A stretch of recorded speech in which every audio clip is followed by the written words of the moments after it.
गोष्टी सिंपल ठेवा, keep it. आणि आपण काय करतो माहिती आहे का, ओव्हर थिंकिंग का करतो, की पहिली गोष्ट 2 गोष्टी मी म्हणतो, की पहिलं की तो प्रश्न इगोवर घेतो, की तो आला पाहिजे, की आता रशिया हाच प्रश्न बघू ना आपण, कुठे गेला हा रशिया युक्रेनवाला युद्ध झालं आहे, सगळ्यांना माहिती आहे, युक्रेनचा मॅप पण 4 वेळा पाहिलं आहे. आपण काय करतो, तो प्रश्न जास्त इन्व्हॉल्व होऊन जातो आणि मग तो ओव्हर थिंकिंग करत जातो, तो चुकतो. मी म्हणतो एका लेवलपर्यंत बघा, आपल्याला वाचल्या क्लिक होत असेल, चांगली गोष्ट आहे, पुढे मूव्ह ऑन व्हा. थोडंसं ना माझं तर असं म्हणणं असेल की हे ओव्हर थिंकिंग कमी करायचं असेल ना, वाईल सॉल्विंग द पेपर स्वतःशी सेल्फ कम्युनिकेट करत जाता. तुम्ही जर, मला माहीत नाही आता कोणी न्यूजपेपर वाचतं आहे की नाही, कालचा जर तुम्ही एक्सप्रेस वाचला असेल, एक्सप्रेसच्या लास्ट पेजवर आता सध्या चेसची वर्ल्ड चॅम्पियनशिप सुरू आहे, त्याच्यामध्ये त्यांनी मेन्शन केलं की how chess champion things while playing the chess. जे 6-6 तास मॅचेस चालतात आणि एवढ्या कॉन्सन्ट्रेशनने ते चेसच्या मॅचेस खेळत असतात, तिथे 6 तास ब्रेन लक्षात ठेवणं कठीणच आहे.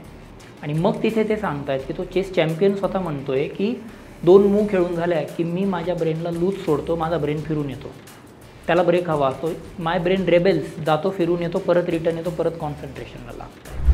सो थोडंसं कॅज्युअली घेत जा, तेव्हा नाही क्लिक झालं, ओव्हर थिंकिंग करण्यापेक्षा एकदा विचार करायचा, दुसऱ्यांदा आला आन्सर ठीक आहे, नाही तर सोड, पुढे जा, परत सेकंड राऊंडला किंवा थर्ड राऊंडला रिव्हिजिट कर, ऑटोमॅटिक आन्सर येऊन जातो त्यावर. असं थोडंसं हे करावं लागेल. आणि थोडं प्रश्नाकडे माझं असं पण म्हणणार आहे की थोडं कॅज्युअली बघत जा ना. कॅज्युअली इन द सेन्स कसं की थोडंसं एक कॉमन सेन्स आणि थोडं एक स्माईल असली पाहिजे यार चेहऱ्यावरती, ती की यार मला गंडवायचा प्रयत्न करतोय, काय आपण नाही गंडत, चल पुढे, तुला वाटतंय का मी सॉल्व्ह करायला पाहिजे, नसतो मी सॉल्व्ह कर. थोडंसं असं सेल्फ कम्युनिकेशन करत राहणार. तुम्ही स्वतःचेच बेस्ट फ्रेंड आहेत ना, कारण तुम्ही कसं कम्युनिकेट करता त्यावरच आहे हे सगळं. नाहीतर यार मग आपण बरेचसे असे प्रश्न तर असतातच ते काही विचारले, तर त्यामुळे थोडं ओव्हर थिंकिंग कमी होत जाईल ते. सो आला पहिल्यांदा याच्यामध्ये पहिल्या आन्सर आलं, वेल अँड गुड.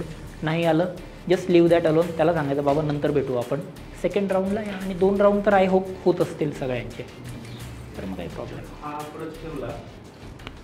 हा अप्रोच ठेवला की ठीक आहे, थोडा कॅज्युअली गेला.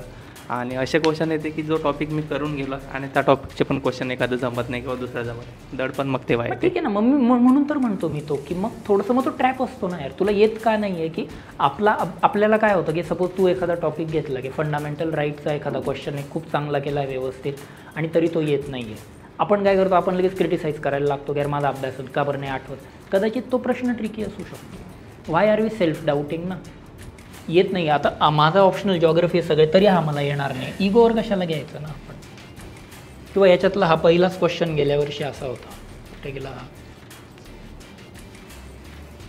हा रिव्हर्सवाला क्वेश्चन आहे. हा तर PYQ BYQ सगळं होतं, झेलम, कृष्णा आणि गंडक, हे तर आम्ही 100 वेळा बघतो. पण याचा अर्थ आपल्या प्रिपरेशनमध्ये प्रॉब्लेम आहे असा नाही, तो question itself is a tricky. म्हणून म्हणतो की just give a smile to the question, move on होऊन जा यार, की ठीक आहे तू गंडवायचा प्रयत्न केला, माझ्या फील्डमधले नाही गणलो, मी चाललो पुढं.